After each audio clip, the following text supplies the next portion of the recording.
Are you shopping for a production class competition rifle?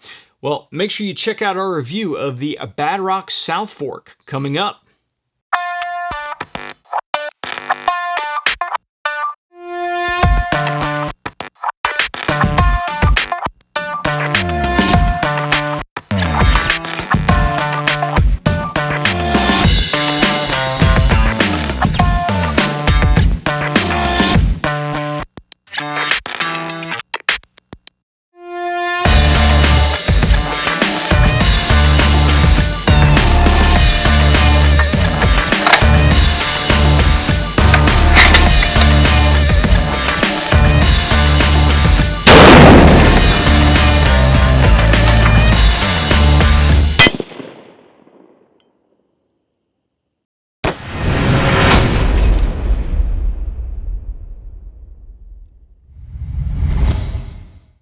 I'm John McQuay with 8541 Tactical, and this is our review of the South Fork rifle from Badrock. And Badrock is a division of Defiance Machine, and those of you that have been shooting precision tactical rifles in competition for a while may recognize the name Defiance.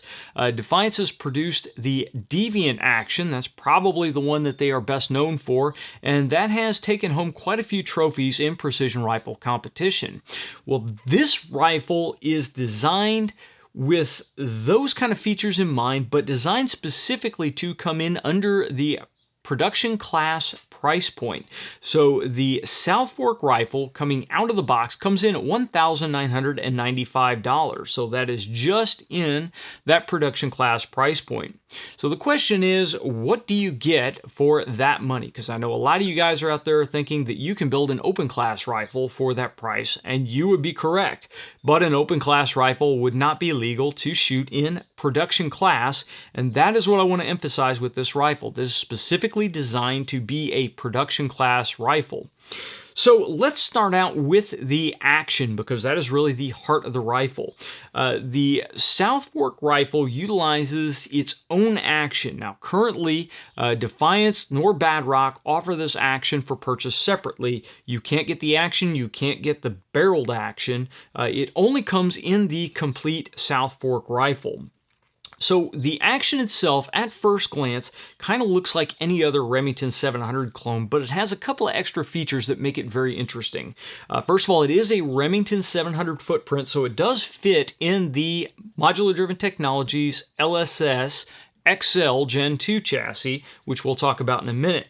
It also does accept Remington 700 style triggers, so you're good to go there. And it is a 2-lug bolt, so you get that 90-degree bolt throw that you're familiar with Remington 700s and clones.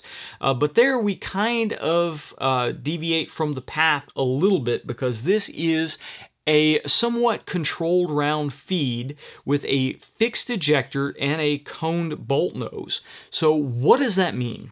Well, with a standard Remington 700, that is a push feed rifle. So what that means is when you push the bolt forward, the bolt has a outer ring around it, and that outer ring on the bolt face pushes against the back of your cartridge and pushes it forward past the feed lips of the magazine. Once the round clears the feed lips of the magazine, it pops up, and the bolt just continues to push it forward into the chamber. If at any point along that journey you pull the bolt back, well, the cartridge will stay where it's at and the bolt will just come back, because the bolt is not actually gripping the cartridge at all. This can cause problems if you push that cartridge partially forward and then pull the bolt all the way to the rearward travel, because very often the next cartridge in the magazine will pop up, the bolt will go forward to catch the back of that cartridge and then drive it into the first cartridge, causing a double feed. This happens quite often in competition when you're on the clock, when you're goofing around. If you get into position and you bump your bolt forward a little bit, and then you tilt the rifle and it falls back, and then you try to drive the bolt forward again, it can cause some problems. So with the South Fork rifle, This includes a control round feed type system. I'm not going to call it a strict control round feed because there are some other things in there, and we'll talk about some issues in a minute, but it is a somewhat control round feed. So the bolt is designed with an open bottom on the bolt face, and when the bolt comes forward and engages the cartridge in the magazine and pushes it forward, as the cartridge comes up, the bolt positively controls the head of the cartridge. It grips the cartridge. So as you're pushing forward, if for some reason you bump that bolt back, let's say you go to chamber the cartridge and there's some debris on the cartridge, or there's a problem and the cartridge won't go into the chamber, well, then you can just pull the bolt back, hit that fixed ejector, and eject that cartridge, and then chamber up a fresh cartridge. So those of us that maybe have been falling asleep at the reloading bench and not gotten a cartridge full resized, that can be a benefit because you don't have to lock the bolt down fully in order to grab a hold of that cartridge. It should have engaged the cartridge as soon as it came out of the magazine so you can kick it back out. Additionally, if the bolt slides back or if you bump the bolt back, then it should retain the head of that cartridge. So that is a really nice feature to have. Now, in addition to that, the fixed ejector is another place where I really enjoy using it. The fixed ejector, what it allows you to do is control how far you eject the cartridges by how fast you move the bolt. The faster you move the bolt back, the farther it's going to throw the cartridges when it ejects, because the ejector is stationary and the movement of the bolt provides that energy to kick the cartridge out. This is in contrast to a Remington 700 where you have a spring powering an ejector in the bolt face that controls how far your cartridge is thrown. The fixed ejector tends to be more reliable because there's no spring to fail, there's nothing to get gummed up. It is just a fixed piece of metal that rides in a slot in the bolt. The added advantage is if you're sitting at the bench on a lazy Sunday and you're chronographing your rounds or doing low workup or whatever, then when you bring the bolt back, you can bring the bolt back slowly and just bump it and the cartridge will fall out onto the bench next to the rifle. Whereas if you are running in competition on the clock and you want to make sure it clears the ejection port, you ram that bolt back, it's going to throw it way out into the weeds. So an advantage to be able to control how you want the cartridge to be ejected. Now there is a drawback to that because if you're too ginger in bringing it back, then you can just knock it off the bolt face and the cartridge will fall into the receiver of the rifle and cause all kinds of problems. So it does take a little bit of finesse to figure out how fast you want to run that bolt and where you want to put the brass. But having that advantage is nice versus a spring-loaded extractor or spring-loaded ejector where I have to bring the bolt back with my thumb and catch the cartridge with my hand to make sure that I don't fling it 3 benches over when I'm doing low workup. So that's a nice option. Coming over to the left side of the rifle, we do have a side bolt stop, so you don't have to worry about something getting gummed up inside the action. It's a pretty beefy bolt stop on the side of the rifle. It does have a single pin through it. The pin is a little bit smaller diameter. We'll see once these rifles get out and start getting beat up if we start having pin failures at some point. But overall, it looks like a fairly solid system. There's a good deal of spring pressure on the bolt stop, so you're not just going to lose your bolt flailing around on the ground. The Badrock South Fork rifle, the receiver in here, does have a separate recoil lug. I really wish they would have done a integral recoil lug in the action, but again, I realize we're trying to hit a price point. They don't expect that you are going to be removing and replacing your barrel because for production class rules, the barrel has to be replaced by the manufacturer. So that really isn't that big of an issue as far as pinned or one piece or whatever, as long as it is strong enough to keep the action in place during recoil, and it appears to do that just fine. Let's go forward to the barrel for a minute. Now, this was kind of interesting because Badrock does not specify on their website what kind of barrel they use, where they source the blanks from. So they also don't specify if it's button rifled, single point cut, hammer forged, etc. So you have to just kind of assume from there what the barrel is. I can tell you that I really don't care because we have seen through years of precision rifle barrels coming out that you can make an accurate barrel with any of those processes. It's more about the quality control of the barrels. It's more about how the barrel is chambered and installed. This barrel provided just fine accuracy for us with the Hornady factory ammunition that we shot. I say just fine. It's not stellar, but it is definitely competition ready. So we took this guy out and we shot a couple of different types of ammunition through it. We shot some Sierra Match King ammunition through it. We shot the Hornady 147 grain ELD match ammunition through it. And we got anywhere between 1/2 inch to 3/4 inch groups at 100 yards for 5 shots. And most of the groups were more on that 1/2 inch side than they were on the 3/4 inch side. I have no doubt that if you actually did a load workup for this rifle, that you would be able to get on that 1/2 inch and below end of things. The reason I say that is because when we chronograph the Hornady 147 ELDs, we tend to get a pretty good extreme spread and pretty good standard deviation on them. And when I say pretty good, I mean pretty large compared to hand-loaded ammunition. So if you go to some more precisely loaded ammunition, I think you're going to see those groups shrink down. But because this is a production class rifle, we wanted to shoot it with factory ammunition, and the accuracy that we got was more than sufficient for precision rifle competition. And that's the big thing, is we're not talking about bench rest competition. We're not talking about laying out on a nice sunny range prone, shooting group after group after group. We're talking about running and gunning in competition on barricades and all that fun stuff. So the barrel provided great accuracy for that application. Now this is a 26-inch barrel because it is the 6.5 Creedmoor version. If you purchase this rifle in 223, then it comes in with a 23-inch barrel. The barrel is threaded on the 6.5 Creedmoor version, 5/8 by 24, so it is ready to go for most normal muzzle devices out there. Now the rifle, as it comes at that $1,995 price point, does not include a scope base and it does not include a muzzle device. You just get a thread protector on the muzzle and a bare action. Badrock does offer the Area 419 Hellfire brake, which is what we have on here right now. And they offer that as a $165 upgrade. They also offer the 20 MOA scope base for a $75 upgrade. Now, you're definitely going to want to buy the scope base. There's no reason not to purchase the scope base. I don't know what other scope bases out there will fit this. I believe they separated it out just to hit the price point. So just to make sure that they comply with the rules. So you'll want to order it with the scope base, and I highly suggest you order it with the Area 419 brake as well, unless you have something specific that you want to go on.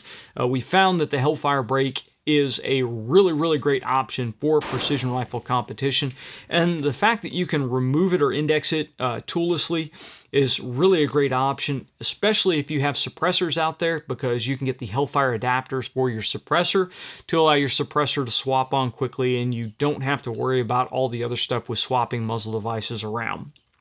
Overall, we have enjoyed using the Hellfire brakes, and I'll have a full review of the Hellfire brakes coming up soon in the future. Now, we've talked about the barrel, we've talked about the action. Let's talk about the chassis real quick. Now, of course, our Mail Call Monday show is sponsored by Modular Driven Technologies, so if you've watched for any amount of time, you should be familiar with their products. This is the LSS XL Gen 2 chassis that is specifically labeled for Badrock Rifles, so it's got their stuff engraved in here. But overall, it is pretty much a standard LSS XL Gen 2. We have the M-LOK forend up here, which allows you really to do whatever you want to do as far as mounting accessories. We've got a decent barricade stop on here, although I really do wish it was a little bit more vertical like they have done on the ACC chassis. The magwell accepts AW and AICS magazines, and we'll talk more about that here in just a second. Coming back, we've got a very nice, substantial ambidextrous magazine release. We've got a large trigger guard that will allow your gloved fingers to get in. It utilizes an AR grip mounting interface, so if you want to swap out different AR grips, you can do that. And it does utilize an AR rifle stock interface here at the back of the chassis. So if for some reason at some other point you decide you wanted to swap on a different buttstock, you can do that. But really, with the MDT skeleton stock, I don't much see a need to do that. The skeleton stock works very well. We have a fully adjustable cheek piece for both height and angle of the comb. You can slide the comb side to side, twist it, do whatever you want to do with the comb. So you can really dial that in. You have an adjustable butt pad here for length of pull, height, and cant, so you can dial all that in to be exactly where you want it to be. And you also have the option of mounting a QD sling on the back here, and you also have an M-LOK slot down here at the bottom. So MDT's accessories will go on here, like the bag rider, where you can put a pick rail or whatever you want on the bottom. QD mount points are at the top here and at the toe, so you can put your sling wherever you want to put your sling, and those are on both sides. Now, unfortunately, with the chassis, there is no QD point at the front. Instead, you would have to put an M-LOK sling mounting point in here. Not a big deal. I still wish we would have come forward about an extra ½ an inch and actually put a QD in the front of the chassis, but that's been an argument that I've had for the LSS XL for a while. But again, we run into points where you're trying to make a price point. You have to make some sacrifices at some point. Overall, the chassis works very well, and because you have this M-LOK forend up here, you have some nice options. So we talked about the barrel here is a kind of a Sendero contour, a little bit heavier than a Sendero contour barrel, but it is not one of the big, fat, huge telephone pole barrels that a lot of guys like to run. So if for some reason you wanted to add some extra weight to this, you do have some options. Modular Driven Technologies does have their weight kit that works on M-LOK forends, and this was designed for the ACC chassis, but it does work on just about any M-LOK forend. So you can come up here and lock your weights in here, and they snap right in. 2 screws, M-LOK goes in, and you can add quite a few of these guys on your forend if you really wanted to add some weight. In addition, we have M-LOK across the bottom, so you can add an Arca rail to the bottom if you want to make this Arca rail compatible. I have a Picatinny rail in here right now, but it does just come with the sling stud. So 1 sling stud, no extra accessories. You have to add all that. I added the pick rail because I wanted to run the B&T Industries Atlas cowl bipod on here. We also ran with just a standard Harris bipod, and it works fine. And finally, I want to point out one last feature with the chassis, and that's the thumb rest right here. And it is a really, really nice addition to the chassis. So you've got a place to anchor your thumb so that when your hand is down here and then you go to run the bolt, you can hook your thumb right up over top, and it makes it very easy to get that leverage to run the bolt and then get back down on the pistol grip very quickly. It is ambidextrous, so the thumb ramps are on both sides. Overall, the LSS XL Gen 2 chassis is a great option for this type of rifle. It's not a lot of weight overall, but you do have the option to add weight if you want to do so. Speaking of weight, the overall weight of the rifle, the base rifle, is about 10.5 pounds. So you're not overly heavy, you're not super light, you're right in that Goldilocks zone where it's a good option overall, and you can take it to wherever you want to take it from there. One last feature that I want to point out is the trigger. Now, obviously this is a Remington 700 capable action, so the sky is the limit as far as what triggers that they could have used in here.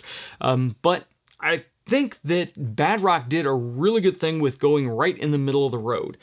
So the top end, probably the most popular trigger right now in precision rifle competition is the TriggerTech Diamond trigger. Now, it's a relatively expensive trigger, so it would monkey with the price point on this rifle quite a bit. Now, on the opposite end, you have the just cheap factory Remington triggers, and there are some fairly inexpensive aftermarket trigger options out there. But what Badrock decided to use for this rifle was the TriggerTech primary trigger. This is a single stage 700 type trigger, but it has a very, very clean break with almost no over travel on it. It is a really, really nice trigger. Now, the Diamond gives you the ability to go down to a really, really low pull weight. You don't get that with the primary, but right out of the box, the trigger pull on this rifle was set at just under 1.5 pounds. I think over 10 pulls, we averaged 1 pound, 6 ounces for the trigger pull. Now, I've used the Remington 700 triggers from Trigger Tech quite a bit. I've used some of their AR triggers as well, and they are really high quality triggers. I've been really pleased with their function. The primary that comes in the South Fork rifle has the curved trigger shoe, although my preference is generally for the flat trigger shoe. It comes with the curved with a serrated face, but it really gives your trigger finger a nice purchase. You're not sliding around on the trigger. The serrations do a good job of keeping you centered up, and it really has a nice feel over it all. A very clean break, very high quality trigger. So I'm glad that they went with that over some of the other options that are out there. Now, we talked about the chassis accepting AW and AICS magazines. So this brings us to one of the few drawbacks that I encountered shooting this rifle. When Badrock sent us the rifle, they sent it out with AW magazines. So naturally, the initial testing that we did was with AW magazines. And what we found is the control round feed does not work 100% with the AW magazines. When you have your cartridges fed in the magazine or loaded in the magazine, they are staggered, which means the feed lips don't completely contain the cartridges. The feed lip kind of wraps up over one side of the cartridge. When you start bringing the bolt forward and the bolt pushes the cartridge forward in the feed lips, you'll get to a point where the cartridge will pop out of the feed lips because it is running up the ramp and there's nothing really left to control it here. When the cartridge rolls out of the feed lips, it has a tendency to pop up in front of the bolt, not pop up in the bolt face. When that happens, you don't have any control over the cartridge, and if you brought the bolt back at that point, you run into the same problems that you do with a push feed action. The cartridge isn't controlled, the cartridge doesn't get ejected. When you bring the bolt forward, you start to feed another cartridge, and then you have a traffic jam in the chamber. That is not a good thing. Now, we found it didn't do it all the time. It would do it sometimes from one side, sometimes not from the other, and then occasionally when we were running the rifle fast, it would just fail to pick up a cartridge. And I have a feeling that has to do with the fact that the cartridges run a little bit lower in the AW magazine than they do in AICS magazines. Now, when we switched over to AICS magazines, the feeding was not as smooth. There was a little bit more pressure to feed the round, and that kind of owes to the fact that you have two feed lips that are providing pressure inside with the spring driving the rounds up in the center. So it takes a little bit more oomph to drive the bolt forward. Not a bad thing because, first of all, it retains the cartridges a little bit better. Secondly, it makes it absolutely clear to you when you have just closed the bolt on an empty chamber. You get that drag going in that is consistent with each and every round, so when you don't have any drag anymore, hey, you're empty.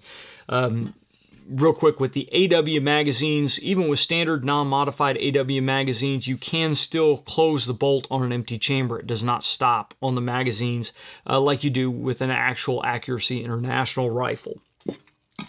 Now, we tried a couple of different types of AICS magazines. We tried the Modular Driven Technologies 12-round steel magazines. I tried the Magpul PMag ACs, and tried legitimate Accuracy International AICS magazines, and those all worked just fine. I like the fact that the PMags work because they are very inexpensive, although if you are actually going to shoot this rifle in competition, I really recommend the MDT 12-round magazines.